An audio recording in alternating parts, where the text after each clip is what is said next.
कर्म के हिसाब से अगला जन्म, जैसा कर्म वैसा जन्म। मित्रों, गरुड़ पुराण के अनुसार हर जीव का पुनर्जन्म होता है।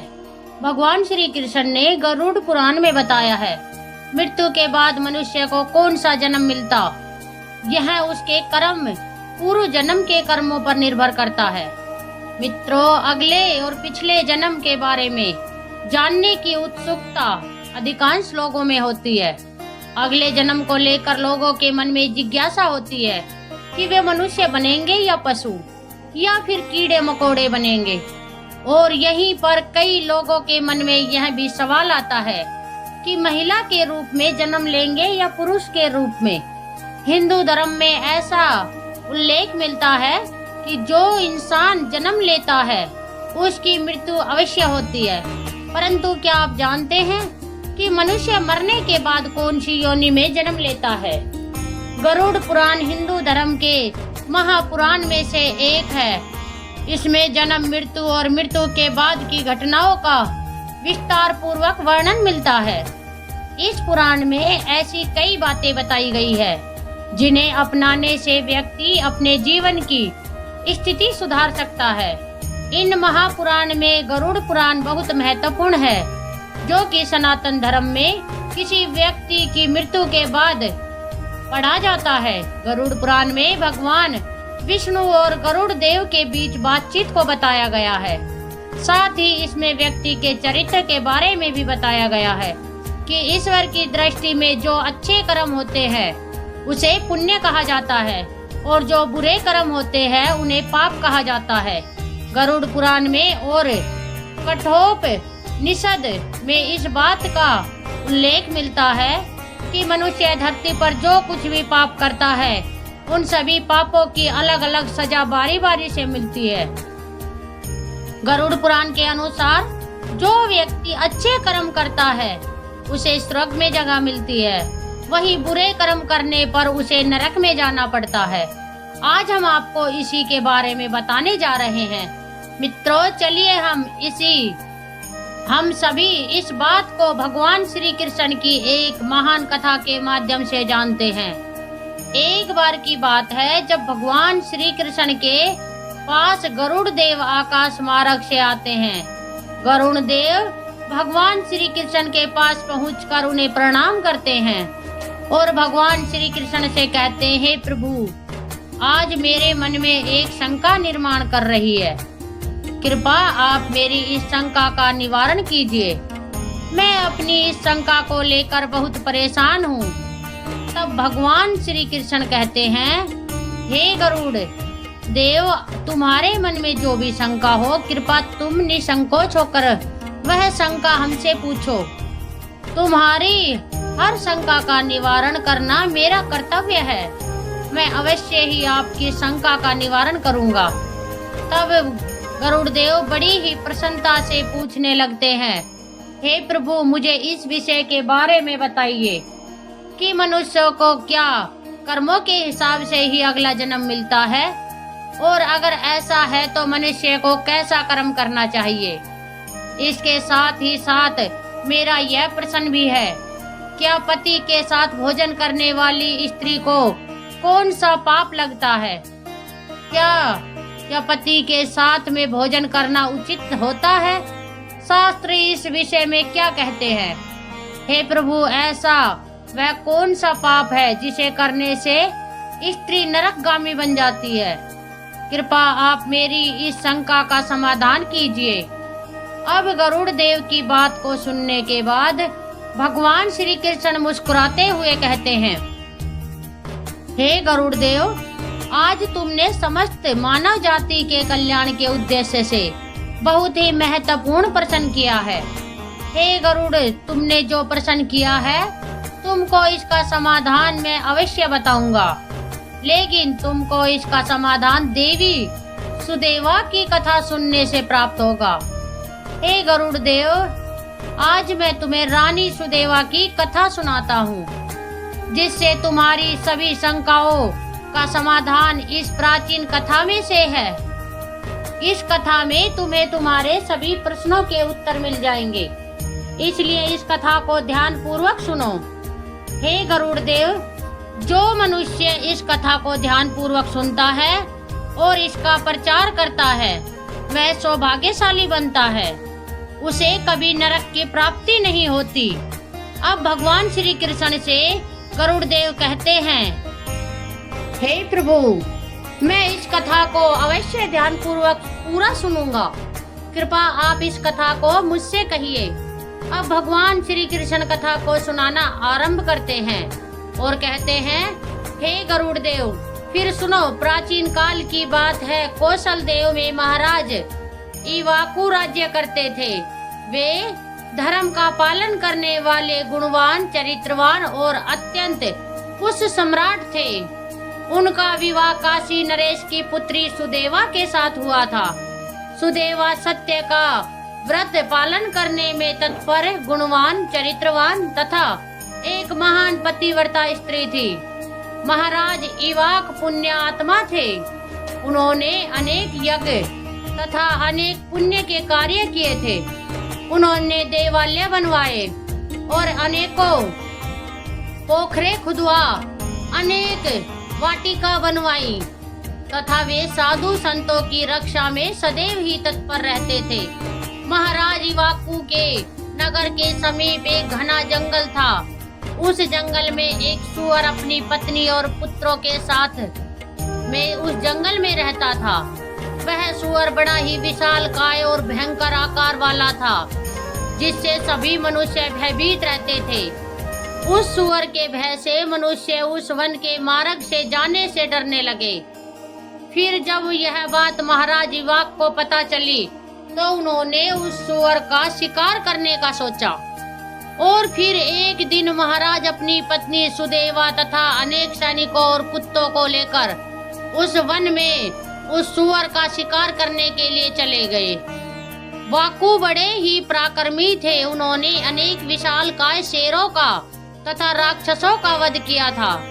इसलिए वे इस भयंकर सुअर से नगरवासियों की रक्षा करने के लिए उस वन में उस सुअर का शिकार करने के लिए जा रहे थे। जब उस भयंकर आकार वाले सुअर ने महाराज इवाक को वन की तरफ आता हुआ देखा, तो वह सुअर अपनी पत्नी से कहने लगा, हे प्रिय, देखो, यह कौशल देश के महान सम्राट इवाक हैं। वे महापराक्रमी और महातेजस्वी है और वे इस वन में मेरा शिकार करने के लिए आ रहे हैं। उनके साथ बहुत से कुत्ते और व्याघ्र हैं। इसमें तनिक भी संदेह नहीं कि वे मुझ पर प्रहार नहीं करेंगे। महाराज बड़े पुण्य आत्मा हैं। यह राजाओं के भी राजा है। समस्त विश्व इनके अधीन है। हे प्रिय, मैं तुम सबकी रक्षा करने के लिए अपना पराक्रम दिखाता हुआ महाराज के साथ युद्ध करूंगा। अगर युद्ध में मैंने इनको पराजित कर दिया, तो तीनों लोकों में मेरी कीर्ति हो जाएगी। और यदि मैं इसके हाथ से भी मारा भी गया, तो मुझे इस सुअर की योनि से छुटकारा मिल जाएगा और मैं विष्णु लोक को चला जाऊंगा। मेरे पिछले जन्म के पाप के कारण ही मुझे सुअर का जन्म प्राप्त हुआ है। हे प्रिय, तुम मेरा मोह छोड़कर हमारे पुत्रों को लेकर पर्वत की गुफा में चली जाओ। और समय आ गया है कि मैं अपने पूर्व जन्मों के पापों से मुक्त हो जाऊं। जब महाराज के बाण मेरे शरीर को घायल कर देंगे, तो एक एक बाण से मेरे पूर्व जन्म के पाप नष्ट हो जाएंगे। फिर वह सुअर को की पत्नी बोलने लगती है, हे नाथ, हमारे बच्चे आपके ही पराक्रम और साहस के कारण इस वन में निर्भय होकर विचरण करते हैं। वह कोमल कोमल फूलों का आहार ग्रहण करते हैं। आप ही के कारण उन्हें शेर, शियार आदि जंगली जानवरों का भय नहीं है, क्योंकि आप ही इनकी रक्षा करते हैं। आपके भीषण रूप को देखकर कोई भी शिकारी हमारा शिकार करने के लिए इस वन में नहीं आता है। अगर आपकी मृत्यु हो जाएगी, तो फिर मेरी और हमारे पुत्रों की रक्षा कौन करेगा? आपके बिना हम असहाय हो जाएंगे। पति के बिना मेरा क्या होगा? उत्तम सुवर्ण के गहने, आभूषण, वस्त्र पहनकर भी कोई भी स्त्री पति के बिना शोभा नहीं पाती है। पति से ही स्त्री का सौंदर्य और शोभा प्राप्त होती है। आपके बिना मेरा जीवन भी नष्ट हो जाएगा। हे नाथ, हे प्राणेश्वर, आपके बगैर मैं जीवित नहीं रह सकती। हे नाथ, मैं सच सच कहती हूँ, आपके साथ यदि मुझे नरक में भी डाल दिया जाए तो मैं खुशी खुशी आपके साथ चली जाऊंगी। इसलिए आप महाराज के सामने मत जाइए, आप भी हमारे साथ पर्वत के अंदर चलिए। हम वहीं छिप कर बैठ जाते हैं। आप जीवन की इच्छा छोड़कर अपनी पत्नी और पुत्र को अकेला छोड़कर जा रहे हो, इससे आपको क्या लाभ होगा? फिर वह सुअर कहता है, हे प्रिय, तुम वीरों के धर्म को नहीं जानती, इसलिए ऐसा कह रही हो।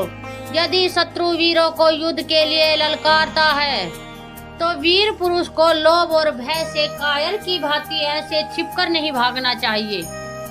ऐसे पुरुष को 1000 युगों के लिए कुंभी पाक नरक में डालकर पकाया जाता है।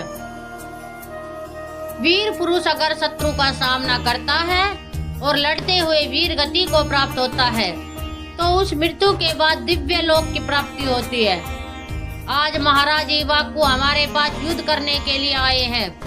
वे हमारे अतिथि हैं और अतिथि का अनादर नहीं करना चाहिए। अतिथि का अनादर साक्षात भगवान विष्णु का अपमान होता है, इसलिए इनके साथ युद्ध करना मेरा कर्तव्य है।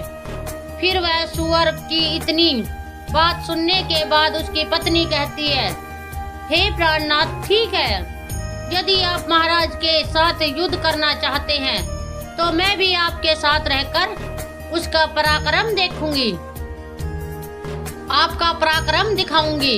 इतना कहकर उस सुअर की पत्नी ने अपने पुत्रों को बुलाकर कहा, बात सुनो, आज युद्ध भूमि में कुछ अतिथि आए हैं। उनका सत्कार करने के लिए और उनसे युद्ध करने के लिए तुम्हारे पिता जा रहे हैं और उनके साथ मैं भी जा रही हूँ। इसलिए तुम सभी अपने भाइयों को लेकर पर्वत की गुफा में जाकर छुप जाओ। महाराज इवाक्यू बड़े बलवान हैं, वे इस युद्ध में हमारा संहार कर डालेंगे, इसलिए तुम लोग यहाँ से भाग जाओ और अपने प्राण बचाओ। फिर वह सुअर के छोटे छोटे बच्चे कहने लगे, माँ, जो पुत्र अपने माता पिता को संकट में छोड़कर भाग जाते हैं महापाप होते हैं, उन्हें घोर नरक में डाला जाता है।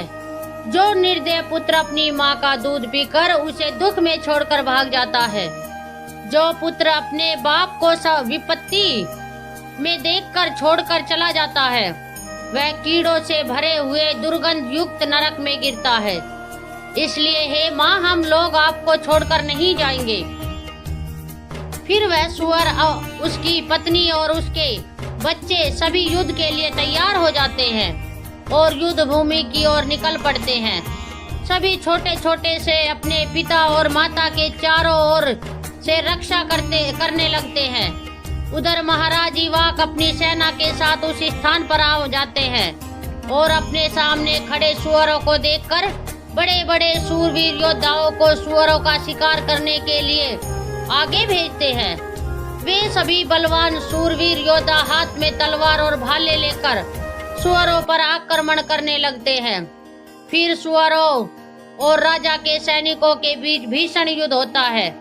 सभी एक दूसरे पर भीषण प्रहार करने लगते हैं। सुअर अपने दांत से सैनिकों को मारने लगता है तो सैनिक अपने भालों से सुअरों को मारने लगते हैं। इस युद्ध में अनेक सुअर मर खप जाते हैं और न जाने कितने ही घायल हुए और महाराज के अनेक सिपाही भी मर गए हैं और घायल हुए। अब केवल वह सुअर, उसकी पत्नी और उसके कुछ 5-7 बच्चे ही बचे थे।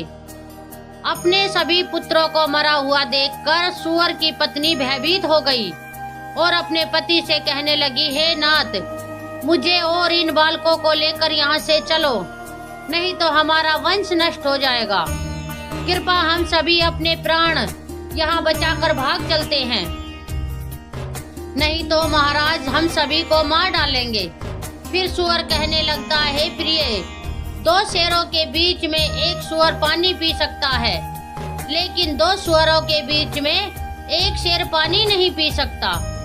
सुअर जाति में ऐसा बल देखा जाता है, इसी कारण से सुअर से सभी भयभीत हो जाते हैं।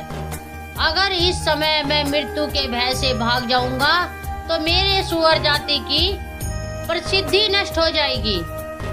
इसलिए हे प्रिय, तुम हमारे बच्चों को लेकर यहाँ से चली जाओ और सुखपूर्वक जीवन व्यतीत करो। अब सूअर की बात को सुनकर सूअर की पत्नी बोली, हे नाथ, मैं आपसे बहुत प्रेम करती हूँ। आपने मेरा आदर सम्मान करके, प्रतिक्रिया करके और मेरी रक्षा करके मेरे मन को जीत लिया है। आपसे मेरा मोह कभी नहीं छूटेगा। इसलिए मैं अपने पुत्रों के साथ आपके सामने ही प्राण त्याग दूंगी, किंतु आपको अकेला छोड़कर नहीं जाऊंगी। फिर वह सूअर और उसकी पत्नी दोनों ही महाराज से युद्ध करने के लिए आगे आते हैं। वह सूअर भयंकर गर्जना करता हुआ महाराज को युद्ध के लिए ललकारता है। वह सूअर उसके सामने आए बड़े बड़े वीर योद्धाओं को अपने दांतों से तिनके की भांति उठाकर फेंकने लगता है।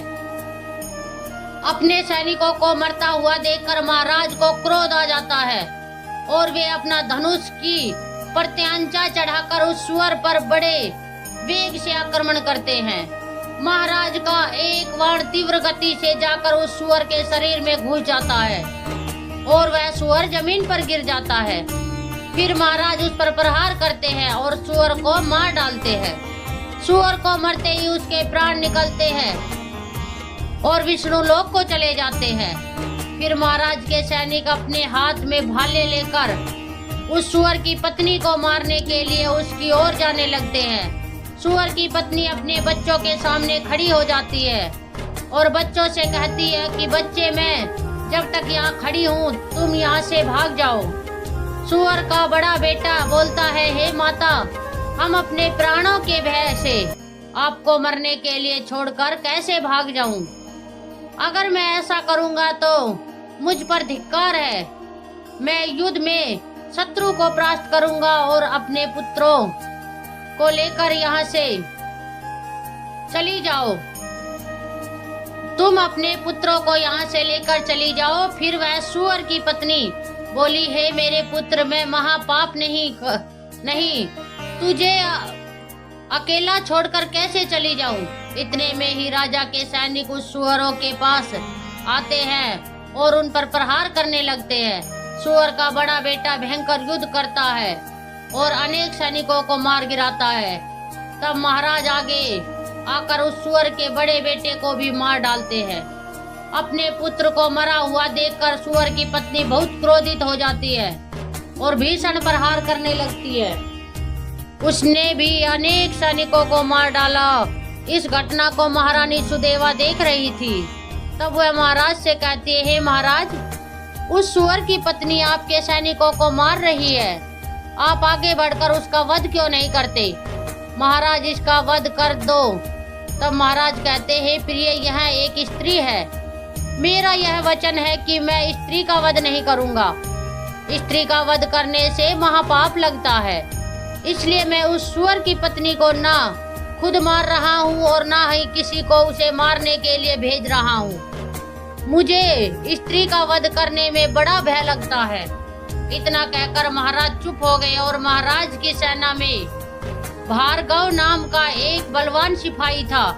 उसने उस सूअर की पत्नी पर प्रहार किया और उसे जमीन पर गिरा दिया। सूअर की पत्नी मूर्छित होकर जमीन पर गिर पड़ी और लंबे लंबे सांस लेने लगी। जब रानी सुदेवा ने उस सुवर्ण को धरती पर बेहोश अवस्था में देखा तो उन्हें उस सुवर्ण पर बड़ी दया आ गई। उन्होंने ठंडा जल उस सुवर्ण के मुख में डाला और फिर उनके सारे शरीर पर वही जल डाल दिया, जिससे वह सुवर्ण को होश आया। सुवर्ण ने रानी को उस पर शीतल जल डालते हुए देखा तो वह बहुत प्रसन्न हुई और मनुष्य की वाणी में बोलने लगी, हे देवी, तुमने मुझ पर ठंडा जल डालकर मुझे कष्ट से मुक्ति दिलाई है। तुम्हारा कल्याण हो। सुवर्ण के ऐसे वचन सुनकर रानी सुदेवा को बड़ा ही आश्चर्य हुआ। वह सोचने लगी, यह तो आज मैंने बड़ी विचित्र बात देखी। यह सुवर्ण तो मनुष्य की वाणी में सुंदर और स्पष्ट संस्कृत बोल रही है। फिर रानी ने उस सुवर्ण से कहा, हे भद्रे, तुम कौन हो? तुम्हारा बर्ताव तो बड़ा ही विचित्र है।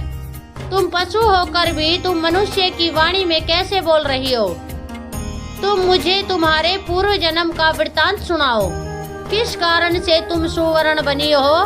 फिर वह सुवर्ण कहने लगती है, हे महारानी, मेरे पति ने पिछले जन्म में गुरुजनों का अपमान किया था, इसी कारण से उन्हें सुअर का जन्म प्राप्त हुआ है। अब मैं आपको मेरे पूर्व जन्म की कहानी बताती हूँ। हे देवी, कलिंग नाम के देश में श्रीपुर नाम का एक सुंदर नगर था। उस नगर में वसुधन रहते थे। मैं उसी वसुदेव नाम सुकन्या रखा था। उस समय उस नगर में मेरे जितनी सुंदर स्त्री कोई और नहीं थी। अपने सौंदर्य और रूप के घमंड में मैं उन्मत्त हो गई थी। मेरी मुस्कान बड़ी मनोहर थी। जब मैं जवान हुई तो मेरा सुंदर रूप और जवानी देखकर मेरी माता को बड़ा भय लगने लगा। एक दिन वह मेरे पिता से कहने लगी, हे नाथ, अब अपनी कन्या जवान हो चुकी है, उसका विवाह क्यों नहीं कर देते? इसे शीघ्र ही किसी वर को सौंप दीजिए। अपनी पत्नी की बात को सुनने के बाद वह ब्राह्मण बोला, हे कल्याणी, मैं अपनी पुत्री का विवाह उसी पुरुष के साथ करूंगा जो विवाह के बाद मेरे ही घर में निवास करेगा। सुकन्या मुझे बड़ी प्रिय है, मैं इसे अपनी आंखों से दूर नहीं होने देना चाहता। अब वह सुवर्ण कहती है, हे महारानी जी, फिर एक दिन शिव शर्मा नाम के जवान विद्वान ब्राह्मण मेरे द्वार पर आ गए। मेरे पिता उनके ज्ञान और कुशलता को देखकर बहुत प्रसन्न हुए। प्रसन्नता के कारण ही मेरे पिताजी ने उससे मुझसे विवाह करने के लिए पूछ लिया। फिर मेरे पिता ने उस शिव शर्मा ब्राह्मण से मेरा विवाह करवा दिया और वे हमारे साथ ही हमारे घर पर रहने लगे। परंतु मैं अपने माता पिता के लाड प्यार में बिगड़ चुकी थी। अपना विवेक और शक्ति दोनों ही खो चुकी थी। मैंने कभी अपने पति की सेवा नहीं की, कभी उनके चरण स्पर्श नहीं किए। मैं सदा उन्हें क्रूर दृष्टि से देखती थी, उनका अपमान करती थी, उन्हें नाम लेकर पुकारती थी, उनके भोजन से पहले भोजन कर लेती थी। मैं अपने पति से ही खुद को भोजन परोसवा लेती थी। मैं अपनी मर्जी से स्वच्छंद होकर यहाँ वहाँ घूमने लगती थी और बात बात पर अपने पिता का अपमान करती थी, अपने पति का अपमान करती थी। मैंने उनके साथ कभी सहवास भी नहीं किया और मेरे शरीर को कभी हाथ भी नहीं लगाने दिया। शिव शर्मा बहुत ही शांत स्वभाव के थे। उन्होंने मुझे अनेक दिनों तक सहन किया और फिर एक दिन वे अत्यंत दुखी होकर मुझे छोड़कर चले गए। मेरे पति के जाते ही मेरे पिता बहुत दुखी होकर मेरी माँ से कहने लगे, हे प्रिय सुनो, हमारे दामाद हमारी पुत्री को छोड़कर चले गए हैं। हमारी पुत्री ही पाप चारनी थी, दामाद तो विद्वान थे। मैं क्या जानता था कि हमारी पुत्री सुकन्या दुष्ट और कुल नाशनी होगी। फिर मेरी माता बोली, हे नाथ, हमारी पुत्री आप ही के लाड प्यार से बिगड़ गई है। इसे सही राह पर लाने के लिए आपको ही कुछ करना होगा। पिता के घर में रहने वाली कन्या दुराचारी बन जाती है, इसलिए कन्या को कभी घर में नहीं रखना चाहिए, उसे उसके पति के पास ही रखना चाहिए। हमारी कन्या बहुत दुष्ट और पापनी है, आप इसका त्याग करके इसे इसके पति के पास भेज दीजिए। इस प्रकार से माता के वचन सुनकर मेरे पिता बहुत क्रोधित हुए और मुझे कहने लगे, अरे दुष्टा, तुम्हारे कुल में हमारे कुल में कलंक लगाने वाली दुराचार तेरे ही कारण हमारे दामाद शिव शर्मा हम सबको छोड़कर चले गए। इसलिए तेरा पति जहाँ पर है तू भी वहीं चली जा, अथवा तुझे जो स्थान अच्छा लगे वहाँ पर चली जा। हे महारानी, फिर मैं अपने पति को छोड़कर चली गई और बाहर जाने पर मुझे लगा उल्टा पापनी दुराचार कहकर संबोधित करने लगे। इसलिए मैं अपने पति को ढूंढते हुए वन चली गई। फिर एक दिन वन में मैं एक कुटिया के सामने जाकर खड़ी हो गई और भिक्षा मांगने लगी। वहां पर उस कुटिया में रहने वाली मंगला नाम की स्त्री ने मुझे देखकर अपने पति से कहा, हे स्वामी, द्वार पर एक दुखिया दुबली पतली स्त्री भिक्षा मांगने के लिए आई है। हे महारानी, मंगला का पति शिव शर्मा ही था। उन्होंने मेरा त्याग किया था। मुझे देखकर उसने मुझे पहचान लिया और अपनी पत्नी से कहने लगे, हे प्रिय, यह मेरी पहली पत्नी सुकन्या है जो मुझे बहुत प्रिय थी, इसलिए तुम इसका आदर सत्कार करो और इसे अपने घर में स्थान दो। अपने पति की बात को सुनने के बाद मंगला ने अपने पति की आज्ञा का पालन करते हुए मुझे घर के अंदर बुला लिया और मुझे पहनने के लिए वस्त्र दिए।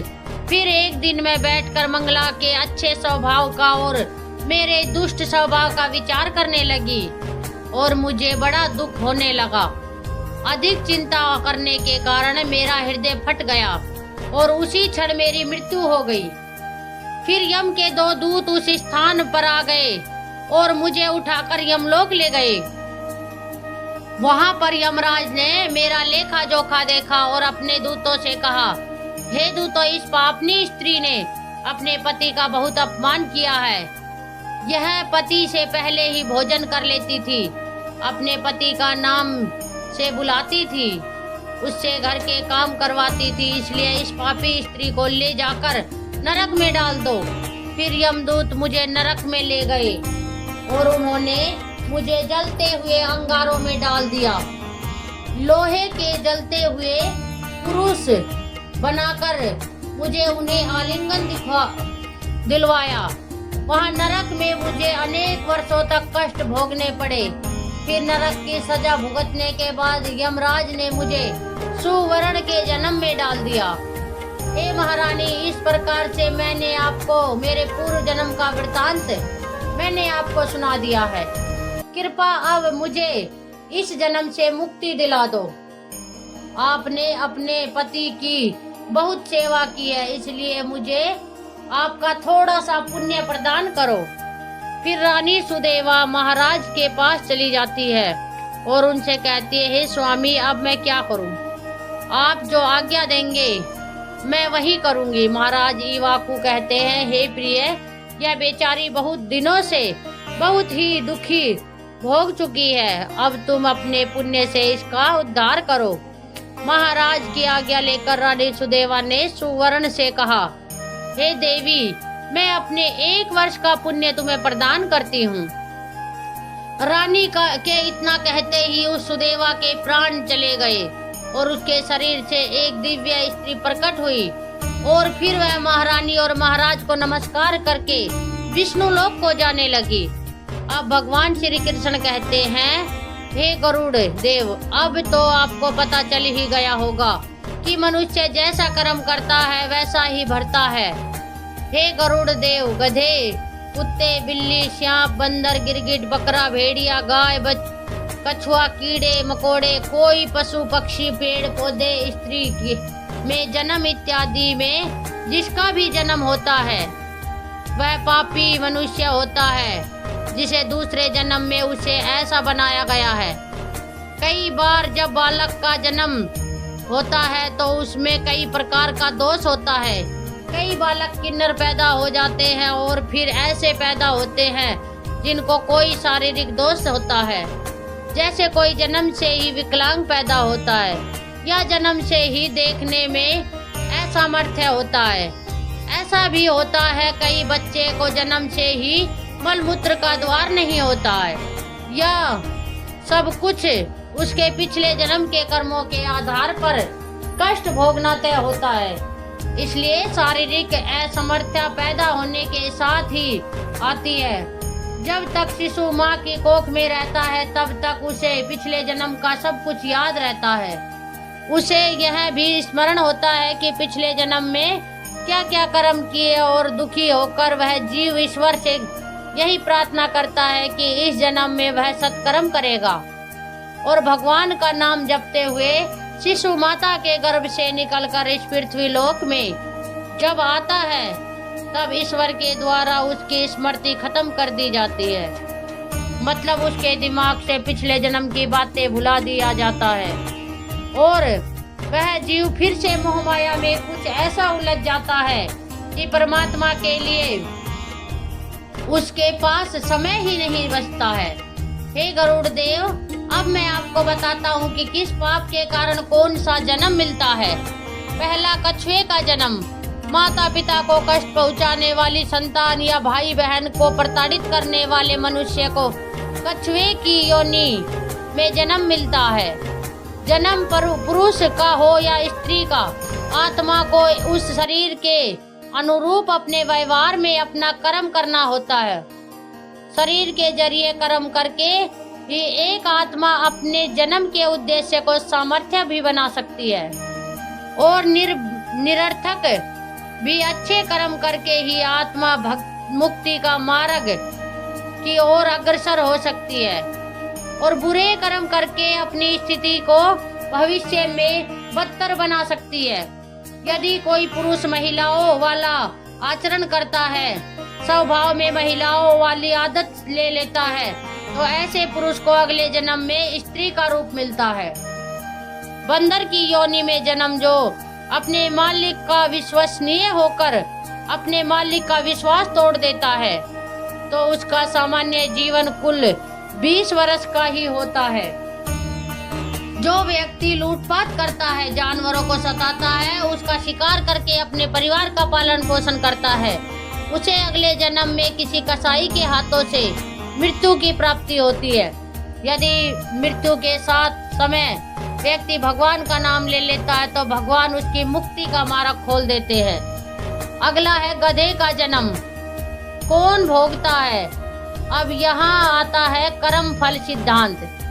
अपने सच्चे मित्र का अपमान करने वाला गधे की योनि को भोगता है। कुत्ते का जन्म किसको मिलता है? धर्म का अपमान करने वाले पुरुष, पूजा पाठ ना करने वाले। जो व्यक्ति धर्म, वेद, पुराण जैसे धार्मिक ग्रंथ का अपमान करता है, हमेशा धर्म का विरोध करता है, ईश्वर के प्रति श्रद्धा भाव नहीं रखता, तो ऐसे लोग का अगला जन्म कुत्ते के रूप में होता है।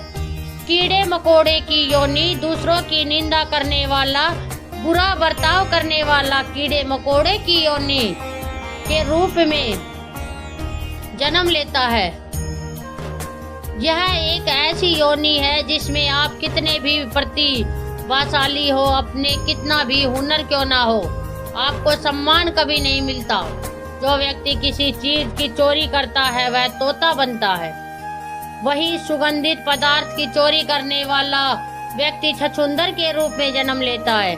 किंतु यदि अपराध से बड़ा हो तो और भी कष्टदायक होता है। जो लोग दूसरों को मूर्ख बनाकर ठगी करते हैं और उनका धन लाभ उठा लेते हैं या काम निकलवा लेते हैं, ऐसे लोगों की मृत्यु के बाद नरक में स्थान मिलता है। साथ ही ऐसे लोग अगले जन्म में उल्लू के रूप में जन्म लेते हैं। जो व्यक्ति पराई स्त्री से संबंध बनाता है उसे नरक में जाना पड़ता है। ऐसे पुरुष को वहाँ उसे कई कष्ट भोगने पड़ते हैं और इसके बाद जो अलग अलग योनियों में एक के बाद कई जन्म लेने पड़ते हैं, वह सबसे बड़े पहले भेड़िया बनता है, फिर एक कुत्ते के रूप में जन्म लेता है, उसके बाद शियार, फिर गिद्ध, फिर सांप, फिर कौवा और अंत में बगुला बनता है। इन सभी योनियों में जीवन व्यतीत करने के बाद उसे फिर से मनुष्य जन्म की प्राप्ति होती है। ऐसी शादीशुदा महिला जो किसी गैर मर्द के साथ संबंध बनाती है उसे नरक की यातनाएं भोगनी पड़ती है और ऐसी महिला अगले जन्म में छिपकली, सांप या फिर चमगादड़ के रूप में जन्म लेती है। लेकिन जो व्यक्ति किसी स्त्री के साथ जबरदस्ती संबंध बनाता है उसे तो नरक भोगने और कई योनियों में जन्म लेने के बाद मनुष्य योनि में किन्नर के रूप में जन्म मिलता है। बेफिजूल गाली गलौज करने वाले को कौन सी योनि मिलती है? प्रत्येक मनुष्य के कंठ में माँ सरस्वती का वास करती है। अगले जन्म में उन्हें बकरे बनना पड़ता है। जिन लोगों की वाणी में मधुरता नहीं होती और जो दूसरों को बुरा भला कहते हैं या हमेशा गाली गलौज करते हैं, उनको अगले जन्म में उन्हें बकरे के रूप में जन्म लेना पड़ता है। जो मनुष्य स्त्री की हत्या, गर्भपात या गाय की हत्या करता है वह अगले जन्म में मूर्ख और कुबड़े। कृष्ण कहते हैं, हे गरुड़ देव, अब तक तो आप सब कुछ समझ ही चुके होंगे। बाकी की सारी जानकारी गरुड़ पुराण जैसे ग्रंथ में पहले से ही समाहित है। मित्रों, अब यह बात गरुड़ पुराण को भी समझ आ जाती है। आशा करते हैं कि आपको वीडियो पसंद आया होगा। अगर आपको वीडियो पसंद आया है तो इस वीडियो को लाइक करके चैनल को सब्सक्राइब अवश्य करें। तब तक के करते हैं जय श्री कृष्णा, राधे राधे।